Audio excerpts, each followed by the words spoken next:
some battles in which Britain was involved. There was in 1066 the Battle of Hastings. There was the Norman Conquest in that year, and William the Duke of Normandy had come over to England and conquered a lot of England. And in that Battle of Hastings in 1066, he won against Harold the Saxon King, and he then conquered England, and he became William the Conqueror. Then the next battle, which is an example of a battle, is in 1314, in 1314. That is the Battle of Bannockburn. And in that, Robert the Bruce led a Scottish army against the English, and the Scottish army won. Another battle is Battle of Agincourt. That was in 1514. And where the vastly outnumbered troops of Henry V won against the French. But England nevertheless left France in the 1450s. There was another battle in 1485. That was the Battle of Bosworth Field.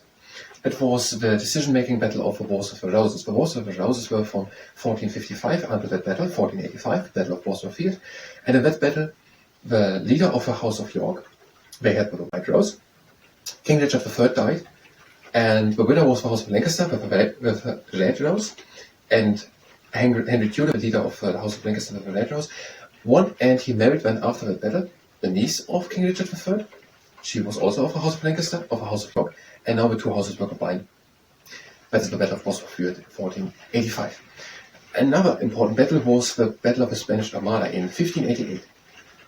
And in that the troops, or the troops of Elizabeth I, she was the reigning monarch in Britain at the time, won against the Spanish Armada. And that increased Elizabeth I's popularity a lot. They were sent out to restore Catholicism in England from Spain because Elizabeth I was Protestant. And another important battle was in 1646 too, the Battle of Nesby and of Marston Moor. That was the civil wars in England. There was Charles I, and he believed in the divine right of kings, and he didn't often come into an agreement with the Parliament. And then a civil war happened.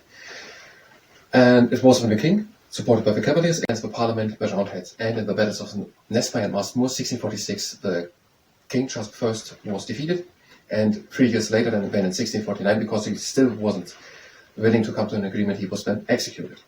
Now, and the Scottish people weren't happy with that, so they tried to put Charles II onto the throne, the son of Charles I, the one with the battles of Nesby and Marston Moor in 1646, and in 1650 there was the Battle of Dunbar, and in 1651 the Battle of Worcester, and in that Charles II was defeated, the same as his father Charles I, by Oliver Cromwell. And then there was another battle, and that was in 1689.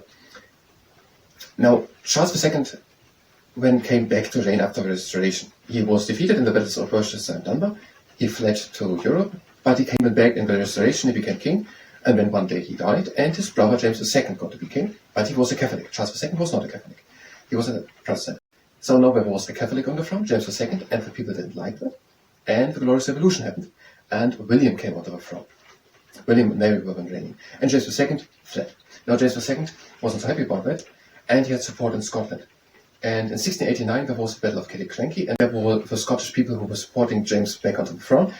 They were defeated, and James II tried with the help of a French army to invade Ireland, but he was also defeated in the Battle of Boyne, 1690. And then there was another battle in 1746. The grandson of James II, born Prince Charlie, was trying to come back onto the throne by support of the Scottish clans. They were then also defeated in the Battle of Culloden in 1746. Then there was another battle, that was the Battle of Trafalgar in 1805, and that was against the French Navy. And in that Admiral Nelson, he was the leader of a British fleet, of British troops. He died in the battle, but he has a monument at the Battle of Trafalgar, and it's at the Square of Trafalgar in London. And another battle was in the Napoleonic Wars in 1815, and that was at Waterloo, the Battle of Waterloo, and there the French troops were also defeated. And then another battle during the First World War was the Battle of the Somme.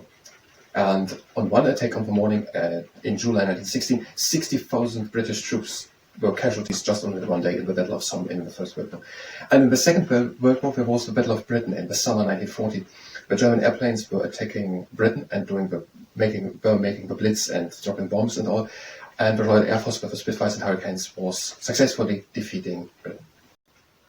And that is according to several pages of the Life in UK Test Handbook, for example 38 and 39.